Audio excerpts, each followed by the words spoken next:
그리스도 안에서 통일되게 하려 하심이라. 아멘.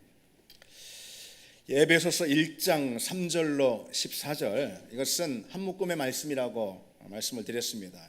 이제 이 말씀은 복음의 골자를 소개하고 있는 아주 중요한 말씀입니다. 특별히 삼위일체 하나님의 사역을 통해서 복음의 골자를 소개하고 있다는 것이 좀 특징이겠습니다. 그래서 요약하자면 이런 거예요. 첫째로, 하나님이 나를 선택하셨습니다.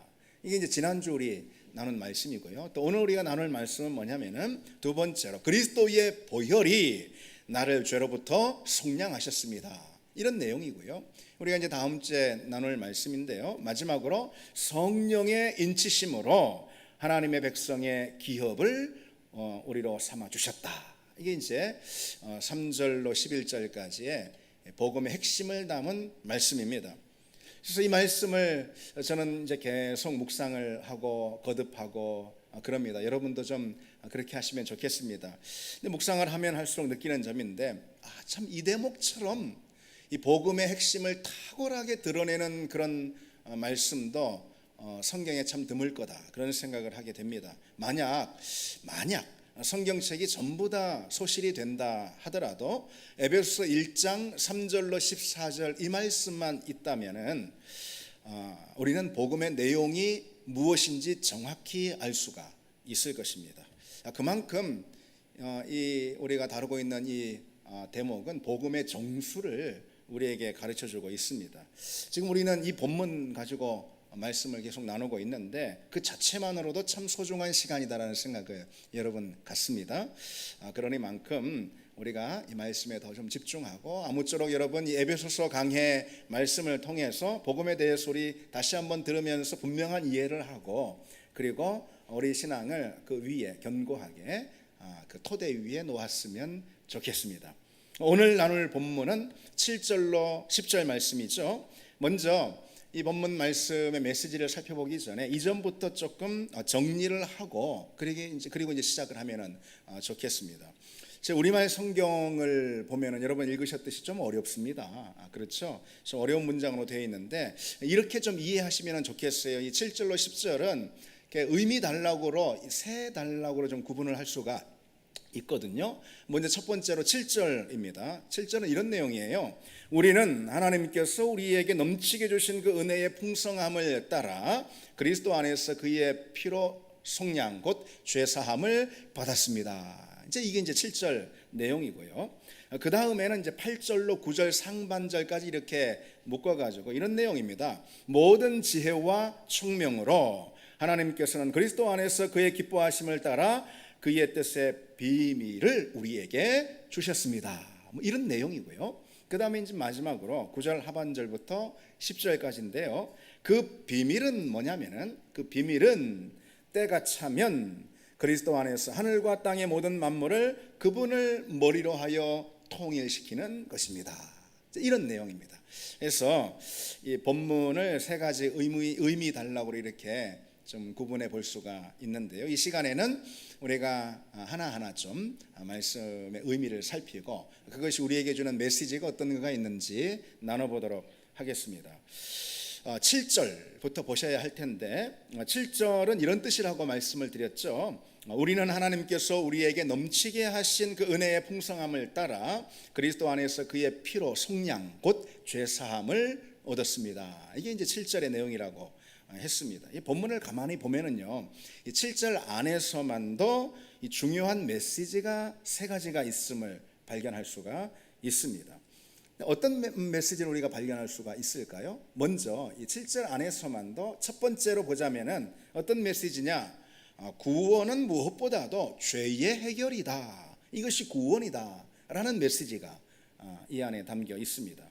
본문은 그리스도께서 우리에게 하신 일로 인해서 우리에게 어떤 일이 일어났는가에 대해서 소개하면서 뭐라고 핵심적으로 우리에게 가르쳐주고 있냐면요, 속량 곧 죄사함을 받았느니라 이렇게 말씀하고 있습니다. 이 속량이라는 단어는요, 몸값이라는 이 단어에서 나온 거거든요. 그래서 이 몸값을 주고 이 고대 당시에 죄수나 아니면 노예를 풀어주는 그런 걸 가리켜서 속량이다 이렇게 말합니다. 속량은 신약 성경에만 딱 10번이 나오는데요. 그런데 바울 서신에서 7번이 나옵니다. 그만큼 바울은 이 구원을 속량이라는 시각으로 이해했다라는 것을 강조해 주는 거 아니겠습니까? 그건 이제 구원을 속량이라는 단어로 이해했다라는 것은 무엇을 말하는 걸까요? 이 구원은 그리스도께서 우리에게 그 구원을 주시기 위해서 희생한 값이 있다. 그게 속량이니까요. 그렇죠? 그리스도께서 희생한 값이 있다라는 것을 말해주는 것입니다. 그분이 치르신 대가가 있다. 그분이 우리에게 내놓으신 희생이 있다라는 것을 뜻하는 것이죠. 그것 없이는 구원도 없다라는 것을 강조하는 것입니다. 그러니까 구원이라는 것은 곧 구속이다. 구속으로만 표현될 수가 있다. 이렇게 강조하고 있는 겁니다. 따라서 여러분, 우리가 이 점에 대해서 이제 생각을 해야 할 것입니다. 우선적으로 우리가 구원에 대해서 말할 때 우리는 어떤 우리의 결핍의 문제를 먼저 떠오르는 경우가 있습니다. 그러나 그렇지 않다라는 거예요. 구원이라는 것은 우리의 결핍의 문제를 해결하는 측면이 아니고 그보다 우선적으로 우리 죄의 문제를 해결하는 그런 사건이 바로 구원이다. 그래서 그것을 위해서 그리스도께서 값을 치르시고 우리를 그 죄의 매인 그 얽매임에서 건져내셨다라는 의미가 속량의 의미이기 때문에 그렇습니다. 우리가 그 점을 분명히 알아야 합니다. 구원을 우리 어떤 결핍의 문제와 결부시키는 그런 태도, 이것은 좀 구원에 대한 오해가 있다는 거예요.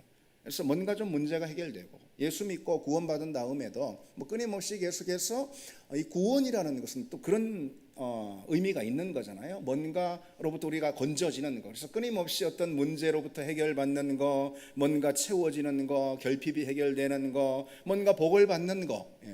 이런 것들과 우리 구원을 자꾸 결부시키려는 그런 태도가 있는데 그건 좀 구원에 대한 오해입니다. 구원은 속량이기 때문에 무엇보다도 죄의 해결에 초점이 있습니다. 그렇다면 여러분, 이 죄가 가져온 결과가 무엇인데 도대체 이 구원이라는 것은 죄의 해결에 초점이 맞춰져 있는 것일까? 이 점을 좀 생각해 봐야 하는 거 아니겠어요? 여러분도 아시듯이 죄의 삭은 뭐죠? 사망이다라고 말씀하고 있습니다. 죄는 사망을 가져옵니다. 우리 영혼의 사망, 우리 존재의 사망을 가져옵니다. 죄는 우리 인생에 사망의 그림자를 잔뜩 들이옵니다. 그것이 죄의 정체입니다. 그래서 결국 우리를 파멸에 이르게 하는 것, 이것이 바로 죄입니다.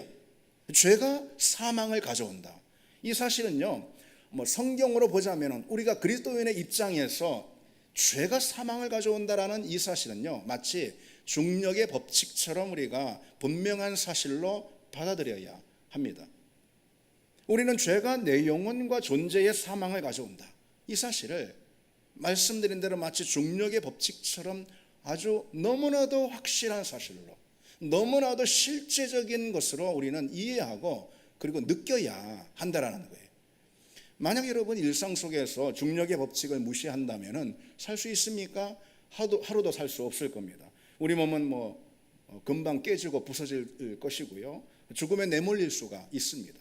그렇죠. 그러나 그런 일은 우리에게 결코 일어나지 않습니다. 왜냐? 우리는 중력의 법칙을 너무도 분명히 체감하고 있으니까, 우리 몸으로 느끼고 있으니까 중력의 법칙을 거스르는 일은 우리에게 일어나지 않습니다. 그렇다면 여러분, 물을 게 있죠. 여러분 묻겠습니다. 죄에 대해서도 우리가 그렇게 반응하고 있습니까? 죄가 사망을 가져온다는 이 사실은 우리가 그리스도인이라면은 중력의 법칙만큼 분명한 현실로 느껴야 하는데 과연 그러고 있는가라는 거죠. 우리가 죄를 멀리하는 거, 이것은 그리스도인으로서의 마치 본성과도 같은 반응이 되어야 합니다. 우리는 그러고 있습니까? 죄가 얼마나 무서운지, 그 결과가 얼마나 끔찍한지, 얼마나 파괴적인지 우리는 너무도 자주 무시해버리는 것이죠. 그래서 그처럼 위험스러운 것은 없습니다. 마치 중력의 법칙을 무시해버리고 뭔가 할 때 그건 우리는 죽음에 이를 수 있는 것처럼 죄, 이것이 가져오는 결과가 얼마나 파괴적인지, 그것은 사망이다, 이 사실을 우리가 무시할 때 우리 영혼은 금세 위험에 처하게 되는 거죠. 여러분, 이 장면을 한번 떠올려 보십시오. 이해를 돕기 위해서. 갈보리 십자가의 장면입니다. 죄의 무게, 죄책의 무서움, 이것을 가장 끔찍하게 느낀 사람이 있다면은, 역사 가운데 가장 끔찍하게 느끼는 사람이 있었다면은 그 사람들은 바로 갈보리 십자가에서 예수 그리스도께서 거기에 매달리실 때 그 자리에 함께 있었던 주님의 제자 혹은 여인들일 것입니다. 하나님의 아들이 십자가에 매달려 고통스럽게 죽어가는 그 현장에서 이들에게 가장 무섭고도 끔찍하게 파고들고 가장 무서운 현실로 드러나는 것, 그게 무엇이죠? 죄책의 무서움이죠. 죄의 끔찍함입니다. 우리의 죄를 대신 지고 저기 십자가에 달린 그리스도, 그만큼 그것이 드러내는 사실은 죄의 무서운 파괴력인 거죠.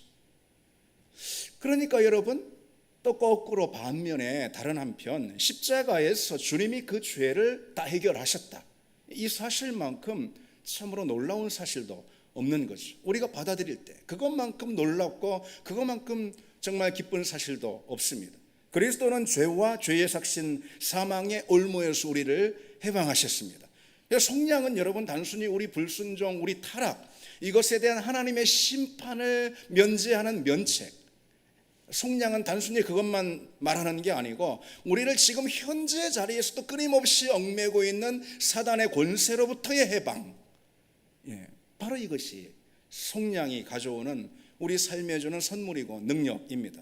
죄로부터의 해방해 주는 이 선물, 이것은 여러분 가히 말로 표현할 수 없을 정도로 놀라운 것입니다. 우리가 그리스도인이라면 정말 예수 그리스도 십자가를 통해서 그와 같은 죄 사함의 은총, 속량의 은혜를 받은 사람이라면 죄로부터 해방되었다라는 이 사실이 우리에게 주는 감격이라는 것은 이건 이루 말을 할 수 없는, 이루 설명할 수 없는 거라는 거지.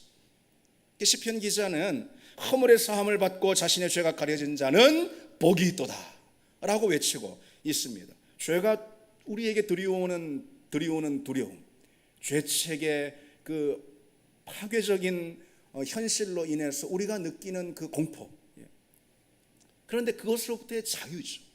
그것이 속량 아니겠어요? 그건 말로 다 할 수 없는 기쁨입니다. 저는 이 대목을 지난 한 주 계속 묵상하면서 이런 장면이 이제 어릴 때 이런 장면이 제가 문득 떠오르더라고요. 제가 어릴 때 이제 우리 집 그 방문은, 집안이 이제 방문이 있잖아요. 그 방문은 문살이 이렇게 문살로 쳐져 있는 유리문이었어요. 유리로 돼 있는 그런 문이었어요. 그래서 한 번은 이제 동생들하고 뭐 그냥 막 신나게, 저희가 이제 삼남 일녀예요. 제가 맞이고. 그러니까 뭐 어릴 때 있잖아요. 뭐 4명만 있어도 뭐 충분히 놀 수 있잖아요. 그래서 집안에서 뭐 얼마나 신나게 노는데 놀다가 유리문을 깨버리는 것입니다. 제가 확 잘못 짚어가지고 그 순간 모든 놀이는 다 끝이 나고 정막이 흐르게 되는 거죠. 이제 뭐 다른 건 다 필요 없습니다. 그저 아빠가 오기를 기다리는 겁니다. 안절부절 못하면서 아빠가 오면 이제 얼마나 이제 내가 혼이 날까, 안절부절 못하면서 그 시간 기다리는데 뭐 시간이 얼마나 긴지 시간이 안 갑니다. 팔꿈치에 피가 막 뚝뚝 떨어지는데도 뭐 그건 중요한 게 아니에요. 아무렇지도 않아요. 그거는 오로지 아빠한테 혼날 생각에 마음이 그냥 오그라들어 가지고 같이 놀던 동생들도 서로 눈치를 보면서 완전히 풀이 죽어가지고 드디어 아빠가 들어오셨습니다. 한참을 있다가 아빠가 저 현관문을 열고 들어오시는데 즉시 안방문에 시선이 딱 꽂히면서 안방문 유리가 박살이 나 있는 것을 이제 보시는 거죠. 그리고 내가 그동안 혼자서 수없이 속으로 되뇌이던 그 말이 아빠 입에서 튀어나왔습니다. 누가 이랬어? 뭐라고 그거죠. 마음이 오그라들어 가지고, 그러나 이미 모든 각오를 다 마친 상태입니다. 그래서 솔직하게 이제 고백을 하는 거죠. 제가 그랬다고. 그때 이제 그 사남매였기 때문에 뭐 서로 막 미루기도 하고요, 막 핑계 대기도 하고 그랬는데, 뭐 이거는 이제 큰 사건이 터진 거니까 문짝을 이제 깨버린 거잖아요. 그러니까 제가 했습니다. 그런데 모든 각오를 마치고 이제 십자가를 질 모든 각오. 근데 이게 웬일입니까? 아빠가 걱정스러운 말로 뭐 어디 다친 데 없냐고, 몸은 괜찮냐고, 팔 좀 내보라고, 왜 피가 이렇게 나냐고, 괜찮냐고, 아프지 않냐고, 그런 말씀만 계속 하시는 거예요. 이 한참을 기다려도 분명 이런 말이 나와야 되거든요. 아빠가 말이지 집에서 이렇게 그냥 험하게 놀지 말라고 그랬지. 내가 좋아. 그 말이 이제 나올 순서가 됐는데 전혀 그런 말은 없고 그저 다친 데를 물어보시고 약을 발라주시는 겁니다. 그리고는 다음부터 이렇게 심하게 놀지 마. 다칠 정도로 놀지 마. 아니, 이 끝이에요? 이게 답니까? 그런 이제 말이 마음속에 나올 정도로 정말로 이게 이렇게 넘어가시는 건 맞아요? 용서하시는 건 맞아요? 예, 그런 말이 나올 정도로 그런 일이 기억이 났습니다. 그 순간 이게 끝이구나. 정말 아빠가 그냥 넘어가실 모양이야. 그 순간 뭐란 말할 수 없는 그때의 그 감사, 어렴풋하지만은 너무 오래된 일이라. 근데 사실 그것이 분명하게 느껴지긴 합니다. 참 그냥 이게 용서받았구나. 그거로 인한 어떤 그 엄청난 감사, 감동, 형언할 수 없는, 그러면서 다짐하는 거죠. 다시는 내가 이제 집에서 험하게 놀지 말아야지 하는 그런 다짐. 물론 이제 그 다짐은 다음 날 다 이제 잊어버렸지만은 그때 그 순간이 떠올랐습니다. 여러분, 잘못을 저지르고는 못 사는 거죠. 죄 짓고는 못 삽니다. 그게 드러나서 합당한 처벌을 받기까지는, 그래서 그냥 빨리 매맞는 게 낫다란 말 있잖아요. 아니면은 용서를 받기 전까지는 이 죄책이라는 것은요, 내 마음을 짓누르는 폭군과도 같습니다. 그게 죄의 올무입니다. 심판을 받기 전에 이미 계속 심판을 받는 거죠.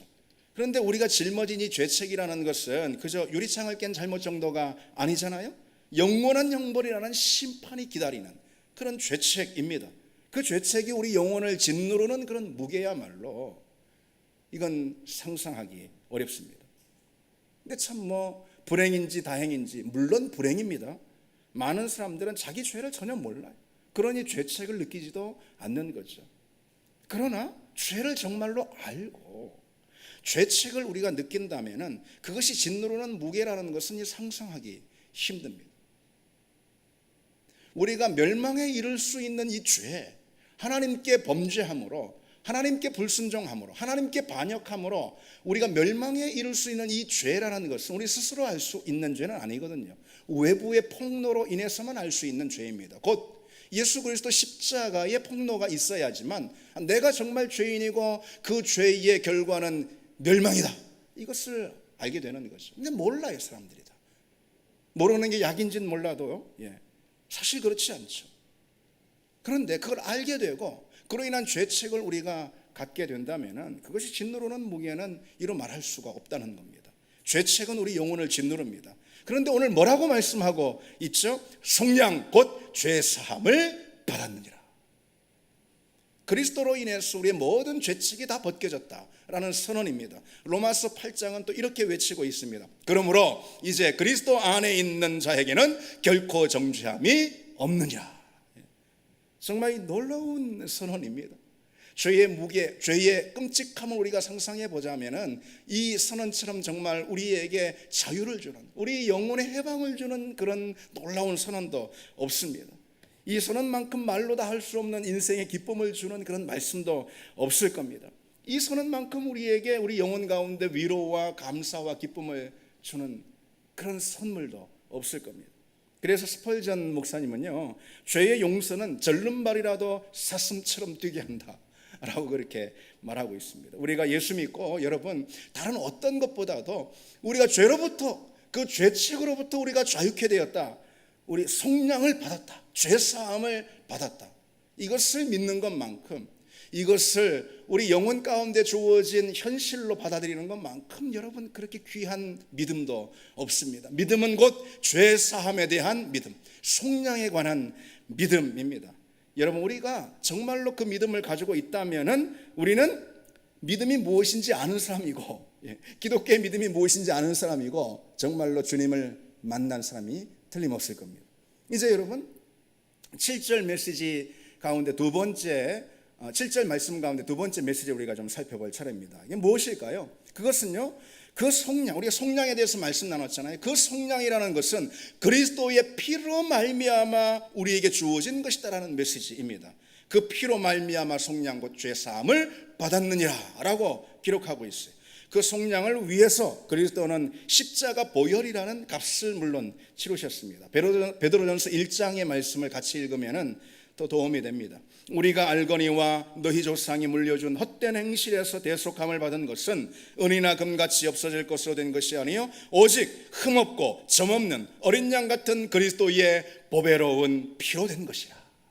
보배로운 피로 된 것이라.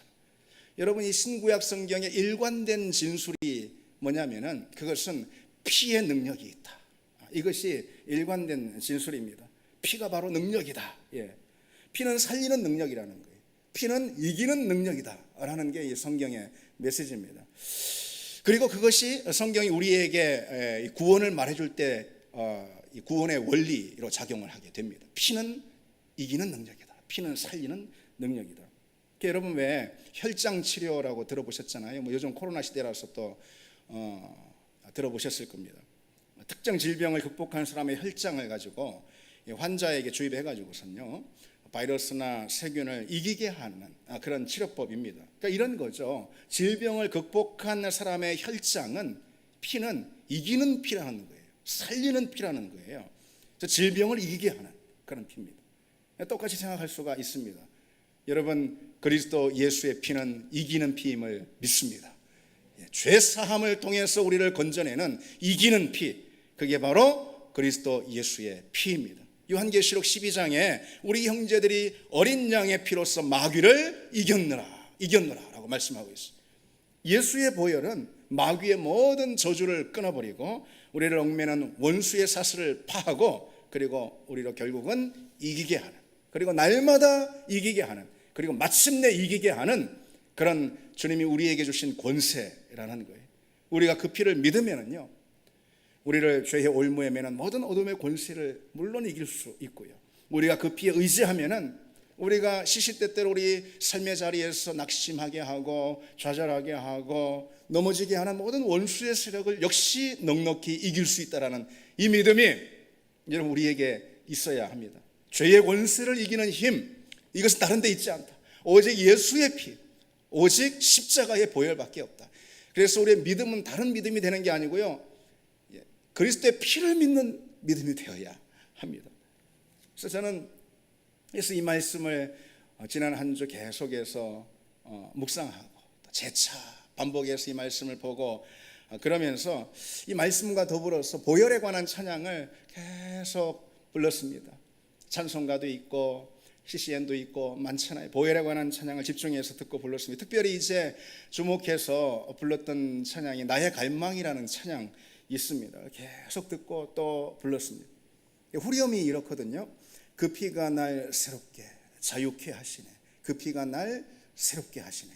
그래서 여러분, 지난주도 제가 그런 찬양, 보혈에 관한 찬양을 쭉 계속 부르는데 새삼 또 느끼는 것이 뭐냐, 찬양이 다 소중하고 다 귀하지만 보혈에 관한 찬양만큼 참 최고의 찬양도 없다, 그런 생각을 하게 됐습니다. 보혈에 관한 찬양, 보혈을 노래한다라는 거, 하나님께서 그의 아들 그리스도를 통해서 우리에게 행하신 아주 중심된 일이잖아요. 그거를 노래하는 게 이 보혈에 관한 찬양이잖아요. 그러니 참 그 찬양만큼 능력이 있는 것도 없고 우리에게 생명을 가져다주는 찬양도 없다라는 그런 생각입니다. 우리가 그런 보혈에 관한 찬양을 우리 영혼의 울림으로 부르면은 정말 진실되고 우리 중심에서 우러나와서 그 보혈에 관한 찬양을 부르는 거죠.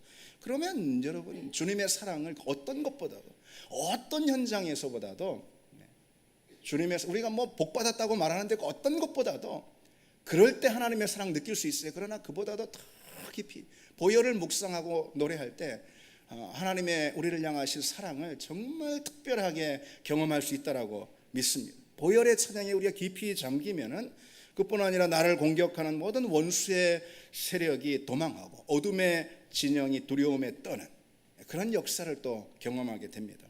이거는 여러분 사실 말로는 되는 게 아니죠.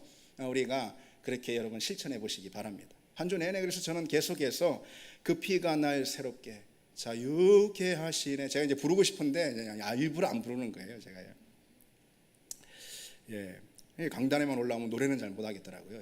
그 피가 날 새롭게 하시네. 계속 부르는데 정말 말로 다 할 수 없는 그런 감동들이 계속해서 밀려왔습니다. 주체할 수 없는 그런 감동, 그런 거 있잖아요. 왜 여러분? 예. 정말 엄청난 그런 위로와 위안, 그리고 한없는 평안과 자유. 그래서 정말 십자가가 위력이다, 이런 게 절로 막 느껴집니다.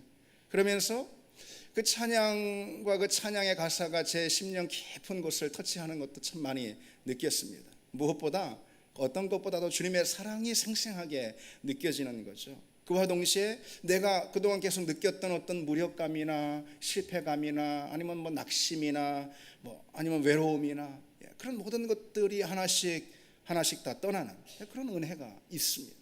그 순간 누리는 은혜, 십자가의 보혈로 인해서 누리는 그 은혜, 참 그거는 어떤 것과도 바꿀 수가 없을 겁니다.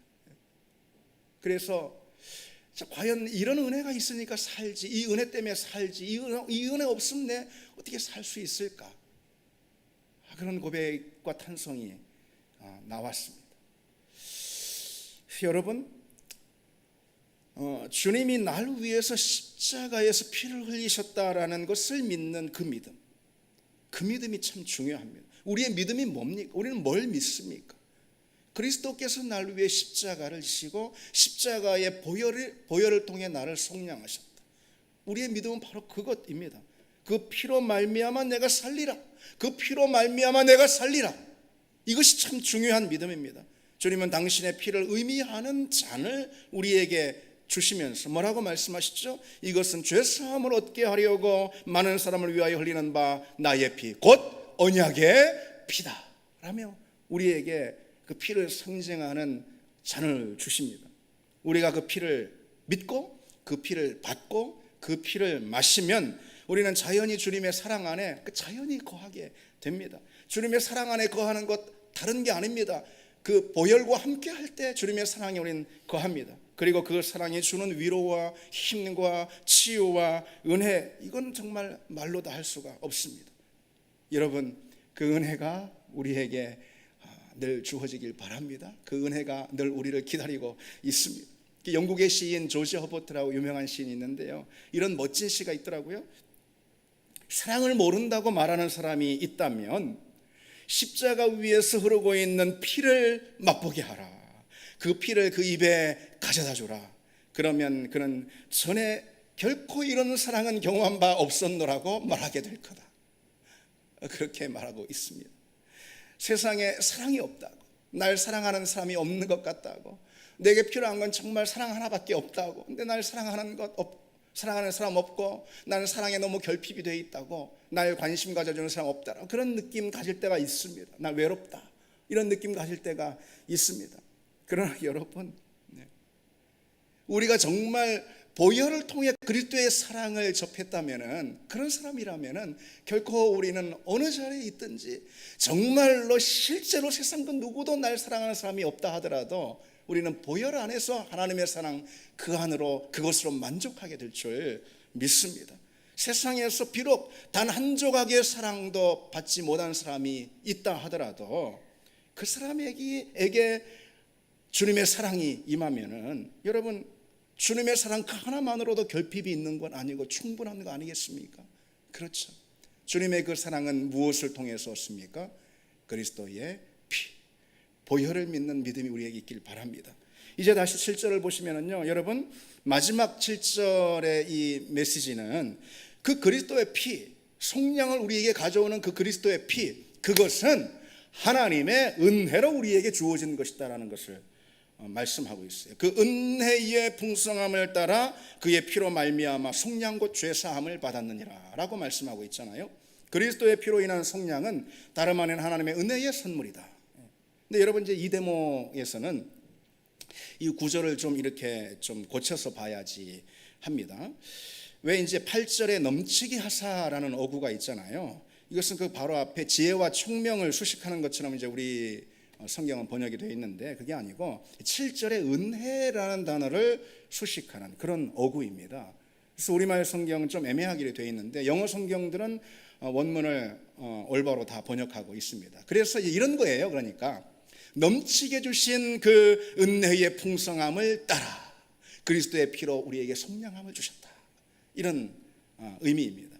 그러고 보면 여러분, 그렇게 놓고 보면은 이 은혜를 말하는 이 대목에서 바울은 정말 마치 숨이 헐떡이는 것처럼 흥분된 감정을 가지고 상기가 되어 가지고 이 은혜를 말하고 있는 것 같아요. 은혜에 대해서는 넘치는 은혜, 이렇게 그러면서 또 풍성하게 채우는 은혜, 이렇게 두 번이나 수식을 하면서 은혜에 대해서 감격해하고 있잖아요. 다른 것도 아닌 그리스도의 희생, 그것을 우리에게 가져온 것은 은혜다. 어떤 은혜냐? 넘치게 주신 은혜고 풍성함을 따라 주시는 은혜다. 그렇게 바울이 감격해하고 있습니다. 여러분, 세상에 종교들이 많이 있습니다. 그 중에 위대한 종교라 말할 수 있는 종교도 많이 있습니다. 그 위대한 종교들은요, 나름대로 다 구원에 관한 교리가 있습니다. 그런데 동일하게 공통적으로 다 어떠냐면은 도덕적이고 율법적인 규율을 제시합니다. 너 구원받기를 원하냐? 받을 수 있어. 이걸 이렇게 지키면 구원을 받을 수 있어. 그런 약속입니다. 하나같이 다 그렇습니다. 그런 면에서 보자면은 기독교는 전혀 다른 종교입니다. 기독교 작가 필립 얀시라는 분이 있는데 이분의 책에서 이런 내용이 소개되어 있습니다. 영국에서 그 비교 종교학이라고 있어요. 비교 종교학자들이 세미나를 열었습니다. 이 사람들은 모든 종교에 대해서 다 전문가니까 다 잘 알고 있는 그런 사람들이에요. 세미나 주제가 뭐냐면은 기독교 신앙의 독특성, 이게 이제 세미나 주제입니다. 그래서 이 비교 종교학자들이 기독교 신앙의 독특성을 찾기 위해서 이제 여러 가지 제시어를 일단 써놓습니다. 서로 토론을 하는데 제시어를 하나씩 이렇게 띄우고선 그걸 지워가면서 기독교 신앙의 독특성이 뭔가 이 답을 찾는 그런 식의 토론입니다. 예를 들어서 이제 성육신 딱 이렇게 제시어를 놓고 토론을 벌이는데 그건 기독교 신앙의 독특성은 아니라라는 그런 결론을 내는 거예요. 신이 인간의 모습으로 현현을 하는 그런 타종교의 교리가 많이 있거든요. 그 다음에는 여러분 뭐가 떠오를 수 있게 제시어로 부활. 그래, 부활만큼은 기독교 신앙의 어떤 독특성이겠다. 이건 차별성이다. 이렇게 생각할 수도 있는데 그럴 수 있는데 예수님의 부활 사건과는 전혀 다르기는 좀 하더라도 그렇더라도 죽은 사람의 환생 기사에 대해서 말하는 그런 다른 종교들의 교리가 다 있습니다. 그렇다면은 그건 기독교 신앙만의 독특성은 아니겠다. 뭐 이런 식으로요. 그렇게 토론을 해가는데 한 사람이 어떤 사람이 세미나 룸을 갑자기 열고 들어오더니 들어와서 묻는 거예요. 죄송하다고, 잘못 찾아가지고 온 거예요. 죄송하다고. 근데 여기는 뭘 주제로 토론하고 있는 겁니까? 이렇게 물었다는 거예요. 그러니까 이제 거기 앉아 있는 학자들이 전 세계 종교 중에 기독교만이 가지고 있는 그런 독특성에 대해서 우리가 서로 토론을 하고 있다고. 그러니까 그 사람이 가볍게 툭 던지는 말이 그건 쉽죠. 은혜잖아요. 은혜. 이렇게 말하고 나갔다는 거예요. 그 말을 듣고서는 처음에 선뜻 결론을 그렇게 못 내렸다라는 거예요.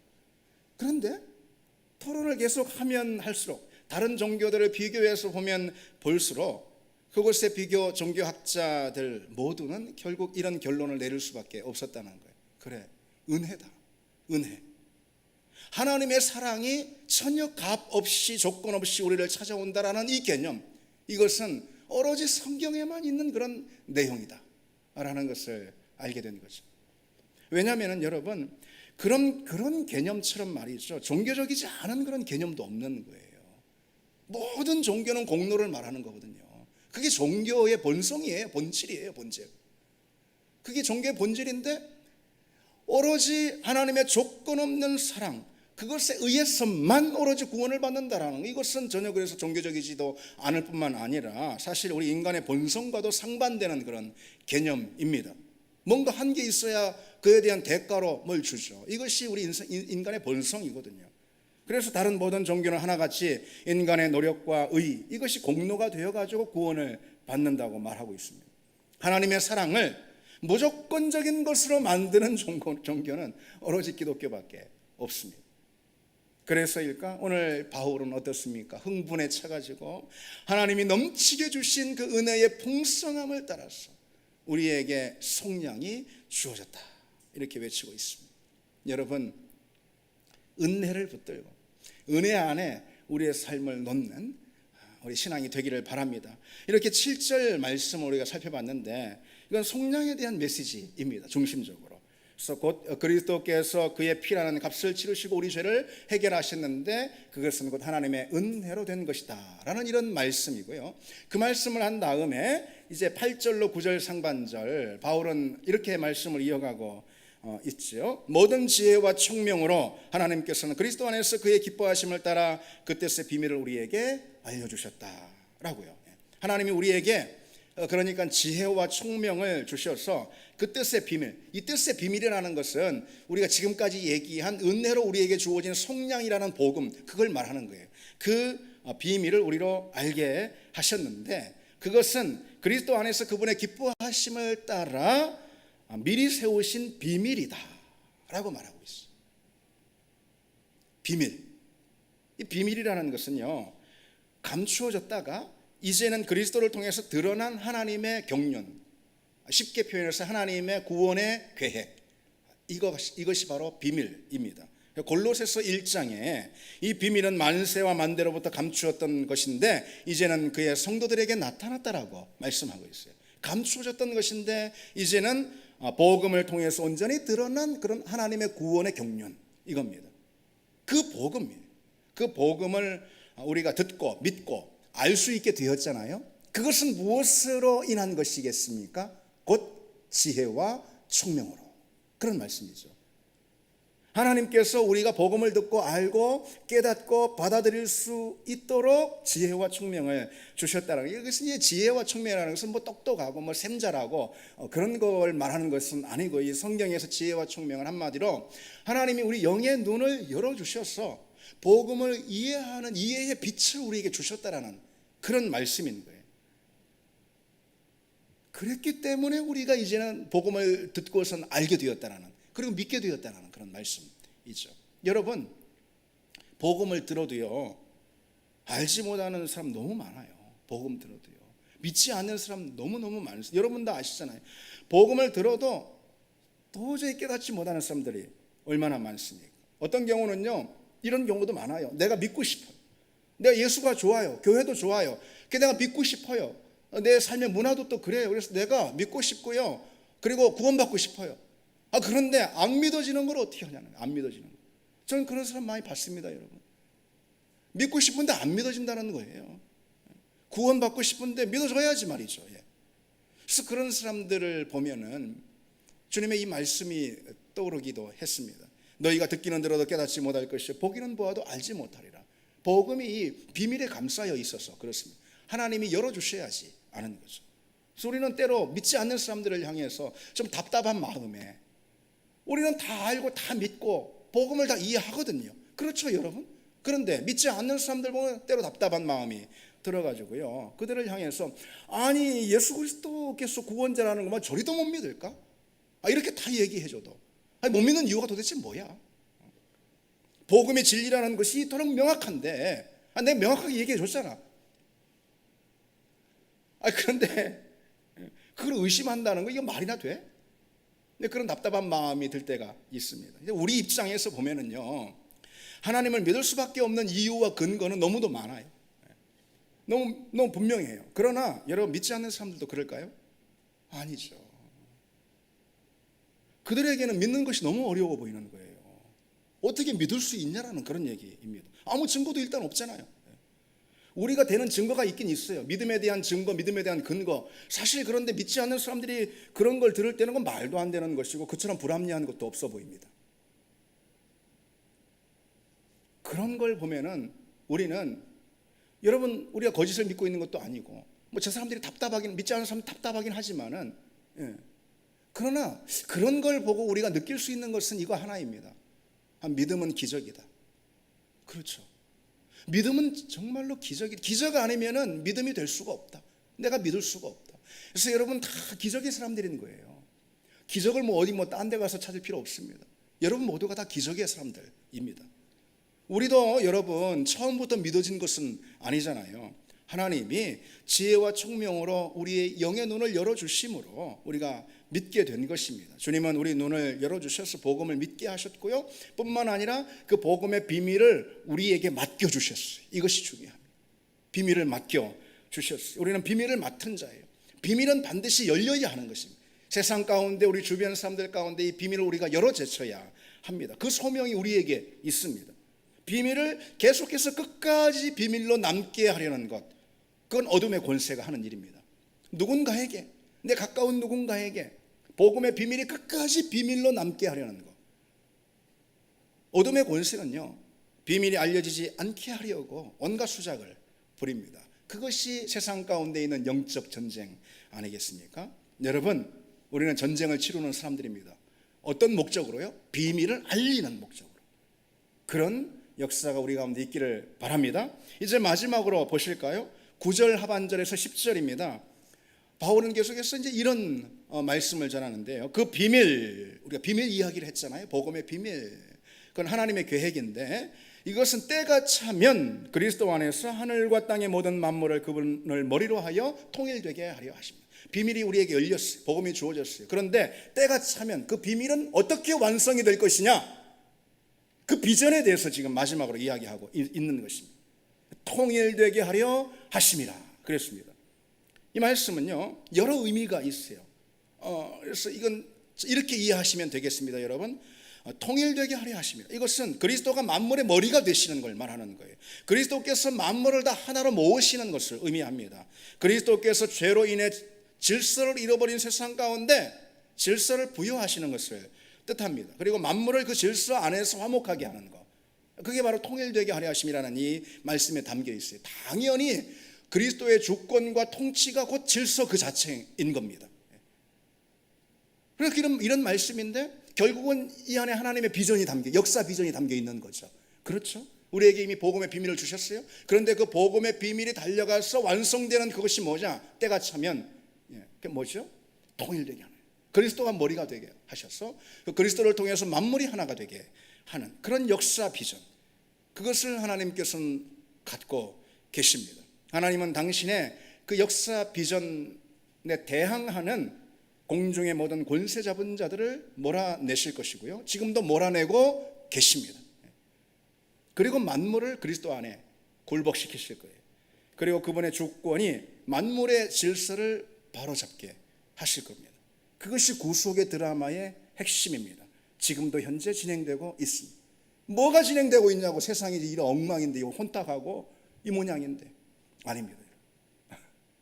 하나님이 우리에게 지혜와 총명, 다시 말해 영의 눈을 열어주셔서 역사의 이면에서 하나님이 진행하고 계시는 그 놀라운 그리스도의 통치, 그리스도의 다스림, 역사의 이면에서 이미 현재 진행되고 있는, 그리고 결국은 역사는 그렇게 끝날 것인데 그리스도가 왕이 되심으로 우리가 그 사실을 볼 수 있기를 바랍니다. 그 사실을 볼 수 있기를 바랍니다. 역사는 어쨌든 그 방향으로 진행되는 거예요, 여러분. 거스를 수가 없습니다. 누가 뭐래도요, 현재의 상황이 뭐 어떻다 하더라도요, 역사는 그 방향으로 진행하는 거예요. 왜? 하나님이 그렇게 계획하셨으니까. 하나님이 그것을 당신의 경륜으로 삼아 주셨으니까. 단지 그것이 비밀에 감추어져 있을 뿐이에요. 우리에게는 그 비밀이 일부 열렸어요. 많이 열렸어요. 근데 마지막 어떻게 완성될 건가는 성령을 통해서 계속해서 우리에게 열려 주실 것입니다. 그러니 여러분, 우리는 그 역사의 방향에 헌신하는 사람들이 돼요. 우리에게 중요한 건 그거 하나입니다. 하나님이 잡고 하나님이 이루고 계시는 그 역사의 방향에 우리 인생을 던지고, 그리고 우리 인생을 헌신하는 그런 인생만이 남는 인생이 될 것이고, 그 무엇보다도 사는 인생이 될 것입니다. 이제 말씀 맺겠습니다. 여러분, 하나님이 진행하시는 그 역사 방향, 이것은 그리스도를 중심으로 질서를 잡고 그리고 모든 만물을 하나 되게 하시는 겁니다. 그 비전을 우리 가슴에 품고 그 비전에 헌신하는 우리가 되길 바라고요. 오늘 우리에게 주신 가장 중요한 핵심적인 말씀은 바로 하나님이 은혜로 우리에게 주신 속량, 그리스도의 피로 말미암은 죄사함이라는 이 말씀일 것입니다.